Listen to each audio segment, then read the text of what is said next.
Hello everyone, स्वागत है आपका हमारे चैनल परफेक्ट फार्मेसी पे। मैं हूं सुनीता कंवर और आज की वीडियो के अंदर हम जो organic chemistry third unit discuss कर रहे थे उसको कंटिन्यू करेंगे। सो लास्ट वीडियो के अंदर हम लोगों ने nomenclature and classification of heterocyclic compound जो है वो डिस्कस करा था। तो हेट्रोसाइक्लिक कंपाउंड्स जो है उनके नेमिंग किस तरीके से करी जाती है एंड उनका जो कंप्लीट क्लासिफिकेशन सिस्टम होता है वो हम लोगों ने लास्ट वीडियो के अंदर देख लिया था।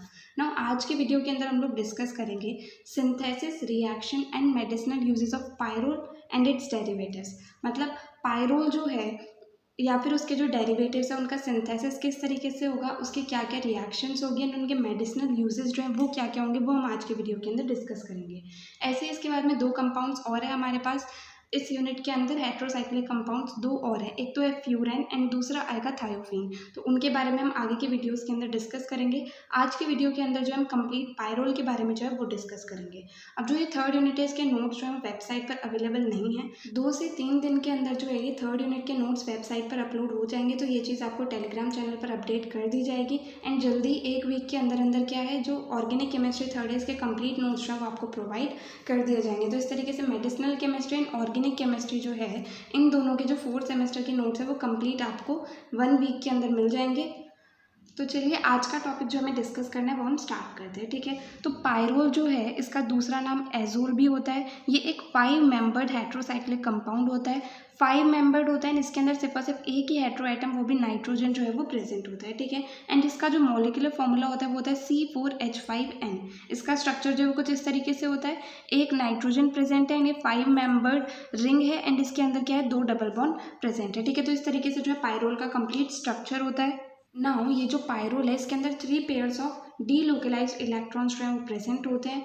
2 जो हैं वो तो पाई बॉन्ड के रूप में प्रेजेंट होते हैं। एक जो लोन पेयर ऑफ इलेक्ट्रॉन है, जो डीलोकलाइज्ड पेयर ऑफ इलेक्ट्रॉन होता है वो नाइट्रोजन के ऊपर प्रेजेंट होता है, ठीक है। एंड जो पायरोल होता है ये एक एरोमेटिक हेट्रोसाइक्लिक कंपाउंड होता है क्योंकि हक्कल्स रूल को फॉलो करता है, साइक्लिक होता है एंड प्लेनर होता है, ठीक है। एंड इसके अंदर क्या होता है कि रेजोनेंस जो है वो भी प्रेजेंट होता है। इसके अलग अलग रेजोनेंस स्ट्रक्चर्स जो हैं वो बन सकते हैं, ठीक है। अब मेनली हमारे पास जो टॉपिक है सिलेबस के अंदर उसके अंदर मेनली हमें पायरोल का synthesis, reaction and medicinal uses, pyrrole and उसके डेरिवेटिव्स के जो है वो डिस्कस करने हैं, ठीक है। तो सबसे पहले हम लोग ये देखते हैं कि पायरोल जो है इसका सिंथेसिस किस तरीके से होता है, मतलब पायरोल को किस तरीके से प्रिपेयर किया जा सकता है, ठीक है। तो सबसे फर्स्ट मैथड ऑफ प्रिपरेशन या फिर जो सबसे फर्स्ट मैथड आता है सिंथेसिस का पायरोल के लिए वो है फ्रॉम फ्यूरेन एंड अमोनिया। तो फ्यूरेन, अमोनिया एंड स्टीम जो है इन्हें एल्यूमिनियम ऑक्साइड कैटलिस्ट के ऊपर से पास करा जाता है।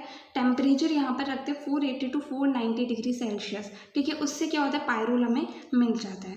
तो हमारे पास जो एल्यूमिनियम ऑक्साइड कैटलिस्ट है इसके ऊपर से फ्यूरेन को, अमोनिया को एंड स्टीम को पास करा जाता है 480 to 490 डिग्री सेल्सियस टेम्परेचर पर एंड इससे जो है पायरोल बन जाता है एंड प्लस वाटर मॉलिक्यूल जो है वो निकल जाता है, ठीक है। तो ये है फ्यूरेन का स्ट्रक्चर, ये है अमोनिया, ये है एल्यूमिनियम ऑक्साइड कैटलिस्ट। इसका मतलब है कि यहाँ पर स्टीम प्रेजेंट है, देन ये इसका टेम्परेचर है, देन इससे पायरोल फॉर्म हो गया एंड वाटर जो है वो यहाँ से निकल गया, ठीक है। नाउ सेकंड जो सिंथेसिस का मेथड आता है वो आता है फ्रॉम एसिटाइलिन। तो एसिटाइलिन से पायरोल का सिंथेसिस किस तरीके से होता है, तो इसके अंदर क्या करते हैं कि एसिटाइलिन एंड अमोनिया का जो हीटिंग मिक्सचर होता है उसे रेड हॉट ट्यूब से पास करा जाता है। तो उससे फाइनली क्या होता है पायरोल जो है वो फॉर्म हो जाता है। तो एसिटाइलिन एंड अमोनिया इन दोनों को एक साथ हीट करा जाता है एंड हीटिंग मिक्सचर जो है उसे रेड हॉट ट्यूब से पास करा जाता है। तो फाइनली जो है पायरोल का फॉर्मेशन हो जाता है। नाउ नेक्स्ट मेथड जो आता है वो आता है फ्रॉम सक्सेनिक एसिड। तो सक्सेनिक एसिड से पायरोल का फॉर्मेशन किस तरीके से होता है, तो सक्सेनिक एसिड को सबसे पहले हीट करा जाता है P2O5 के साथ में।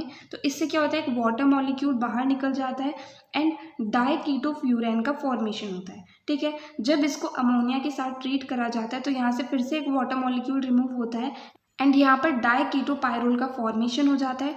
जब इसे जिंक डस्ट के साथ में ट्रीट करा जाता है, इसका डिस्टिलेशन करा जाता है, तो फाइनली जो है पायरोल का सिंथेसिस हो जाता है, ठीक है। तो ये हमारे पास सक्सेनिक एसिड का स्ट्रक्चर है COOH, COCH2, CH2, COOH, ठीक है। ये है सक्सेनिक एसिड। जब इसे P2O5 के साथ में ट्रीट करा जाता है तो उससे हमारे पास जो स्ट्रक्चर फॉर्म होता है ये होता है डाइकीटोफ्यूरेन एंड इसका जो नाम है वो है 2,5 डाईऑक्सो टेट्राहाइड्रोफ्यूरेन, ठीक है। जब इसे अमोनिया के साथ ट्रीट करा जाता है तो यहाँ से फिर से एक वाटर मॉलिक्यूल रिमूव होता है एंड इसके बाद जो स्ट्रक्चर बनता है ये बनता है डाई कीटो पायरोल एंड इसका जो IUPAC नेम आएगा वो आएगा 2,5-डाईऑक्सो टेट्राहाइड्रोपायरोल। ठीक है, देन इसके बाद में जब इसे जिंक डस्ट के साथ में ट्रीट करा जाता है, इसका डिस्टिलेशन करा जाता है, तो फाइनली जो है पायरोल का फॉर्मेशन हो जाता है। ठीक है, तो इस तरीके से सक्सिनिक एसिड से पायरोल जो है उसका सिंथेसिस होता है। नेक्स्ट जो सिंथेसिस का मेथड आता है वो आता है पाल-नूर सिंथेसिस। तो पाल-नूर सिंथेसिस के थ्रू किस तरीके से हम पायरोल का सिंथेसिस करते हैं, इसके अंदर जो है 1,4-डाईकीटोन जो है इस कंपाउंड को रिएक्ट करवाया जाता है अमोनिया के साथ में एंड इससे फाइनली पायरोल डेरिवेटिव जो है उसका सिंथेसिस हो जाता है। तो ये हमारे पास स्ट्रक्चर है हेक्सेन 2,5-डाईऑन। ठीक है, COCH3 CH2CH2 COCH3। जब इसे अमोनिया के साथ में रिएक्ट कराया जाता है तो उसे पायरोल डेरिवेटिव जो है उसका फॉर्मेशन हो जाता है। इसका जो नाम है वो है 2,5-डाईमिथाइल पायरोल। ठीक है, तो ये है पायरोल डेरिवेटिव, इसका सिंथेसिस यहाँ पर हो गया। नाउ लास्ट मेथड जो सिंथेसिस का हम लोग यहाँ पर डिस्कस करेंगे वो है नॉर पायरोल सिंथेसिस। इसके अंदर क्या होता है, एक अल्फा अमीनो कीटोन जो है वो एक बीटा कीटो एस्टर के साथ रिएक्ट करता है एसिटिक एसिड के प्रेजेंस में, जिससे फाइनली पायरोल डेरिवेटिव जो है उसका फॉर्मेशन हो जाता है। एंड जो पायरोल डेरिवेटिव है ये 2, 3, 4, 5 सब्सटीट्यूटेड पायरोल डेरिवेटिव होता है। ठीक है, तो यहाँ पर हमारे पास है COCH3 CHNH2 COO C2H5। ये है अल्फा अमीनो कीटोन। जब ये रिएक्ट करता है COCH3 CH2 CH2 COO C2H5, ये है beta keto ester in presence of acetic acid CH3 COOH। तो इससे फाइनली जो है 2, 3, 4, 5 सब्सटीट्यूटेड पायरोल का फॉर्मेशन हो जाता है। ठीक है, यहाँ पर 2 पर आ गया CH3, देन 3 पर आ गया COO C2H5, 4 पे आ गया CH3 एंड यहाँ पर 5 पर आ गया COO C2H5। ठीक है, तो इस तरीके से हमने यहाँ पर 5 जो है सिंथेसिस के मेथड डिस्कस करे पायरोल के लिए। तो आपको जितने याद रहे उतने आप याद कर सकते हैं, क्योंकि एग्जाम के अंदर क्या होगा, या तो 5 मार्क्स के अंदर पूछा जाएगा या फिर 2 मार्क्स के अंदर सिंथेसिस जो है वो पूछा जाएगा। तो अगर 5 मार्क्स के अंदर पूछा जाता है तो वहाँ पर अगर आप 3 सिंथेसिस पे लिख के आते हैं तो वो भी ठीक है, ऐसा नहीं है कि वो कम है। तो आपको जितने याद हो अच्छे से उतने आप याद कर सकते हैं। ठीक है, नाउ नेक्स्ट हम लोग डिस्कस करेंगे रिएक्शंस ऑफ पायरोल। मतलब पायरोल जो है वो अलग अलग कंपाउंड्स के साथ में अलग अलग रिएजेंट्स के साथ में रिएक्ट करके किस स्ट्रक्चर का फॉर्मेशन करता है, वो सारी जो है वो इसकी रिएक्शंस आ जाएंगी। तो सबसे पहले हम लोग डिस्कस करेंगे electrophilic substitution reactions of pyrrole.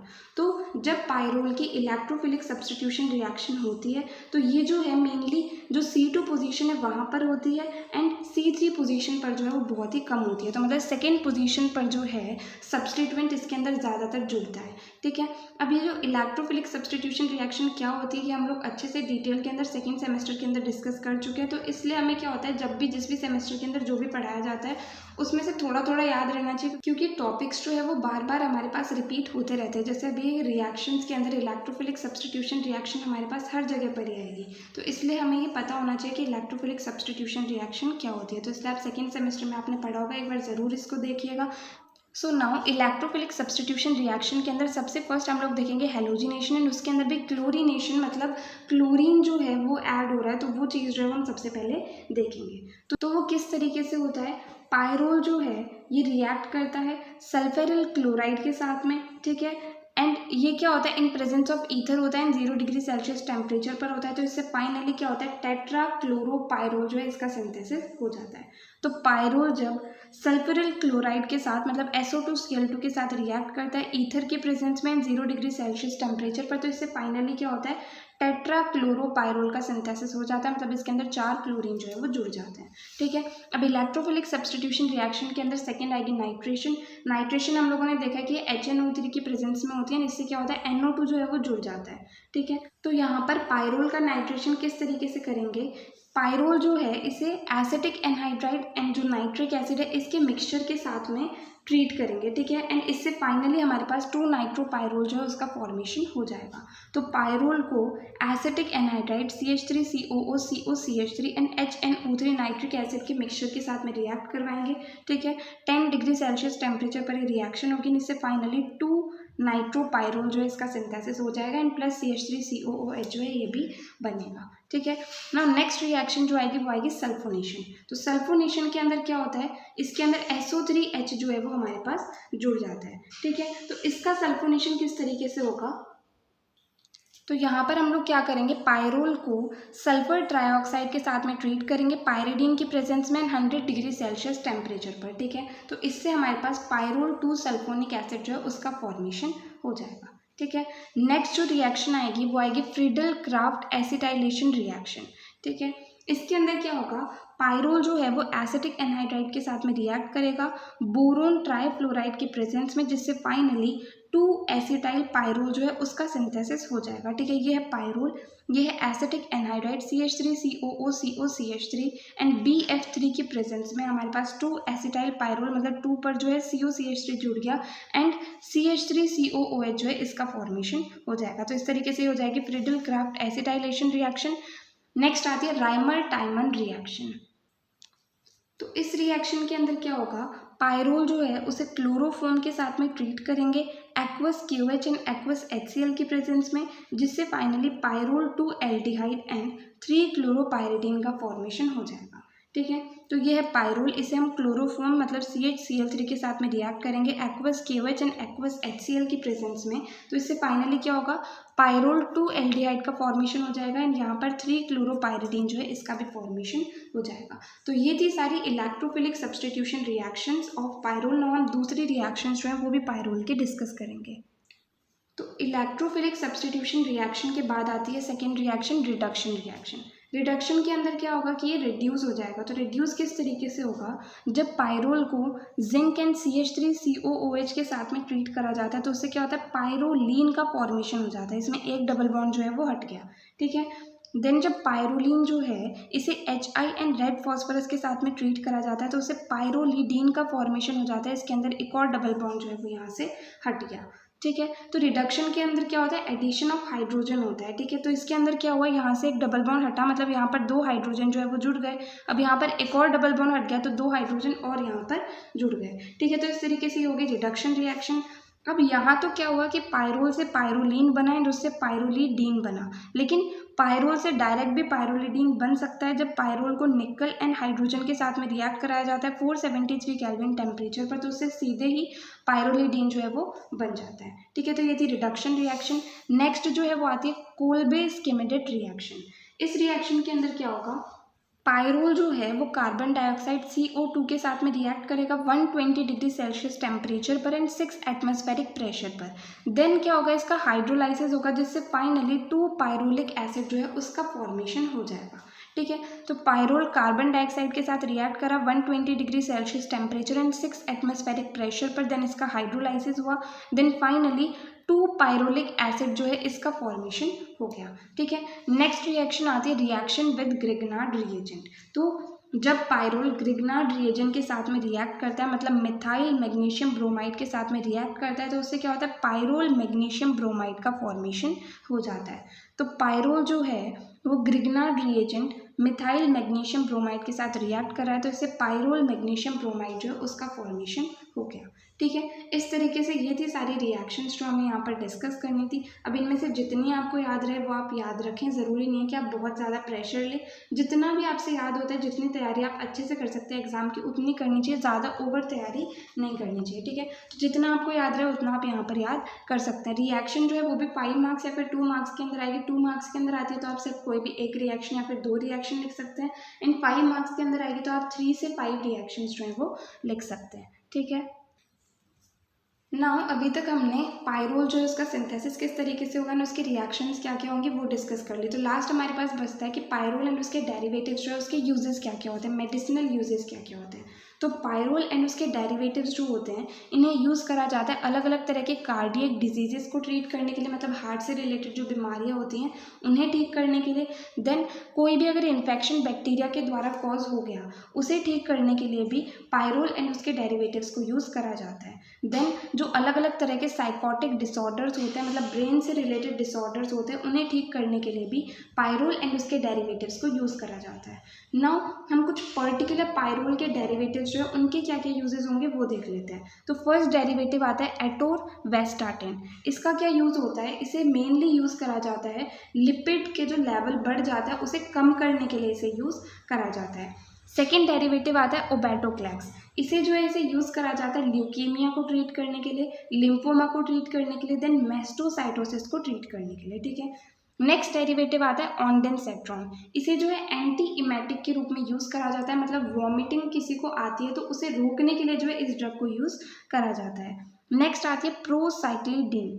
इसे जो है पार्किंसंस डिजीज जो होती है उसे ठीक करने के लिए यूज़ करा जाता है। नेक्स्ट आती है ट्राइप्रोलिडीन। इस ड्रग को एंटी हिस्टामिनिक के रूप में यूज़ करा जाता है। नेक्स्ट आती है लिंकोमाइसिन एंड क्लिंडोमाइसिन। ये दोनों जो डेरिवेटिव्स होते हैं पायरोल के, इन्हें एंटीबायोटिक के रूप में यूज़ करा जाता है।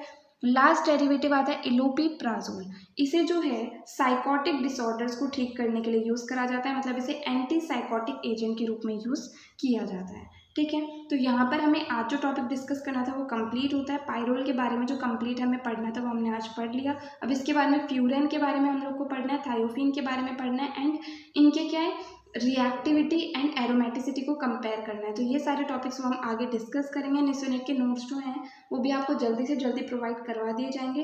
तो अगर आपको इस वीडियो के अंदर कहीं भी कोई भी डाउट आया वो आप कमेंट सेक्शन में पूछ सकते हैं। और अगर आपको वीडियो हेल्पफुल लगी तो प्लीज़ आप इस वीडियो को लाइक करना, अपने फ्रेंड्स के साथ भी शेयर करना और चैनल को सब्सक्राइब करना। थैंक यू सो मच इस वीडियो को एंड तक देखने के लिए एंड चैनल को सपोर्ट करने के लिए।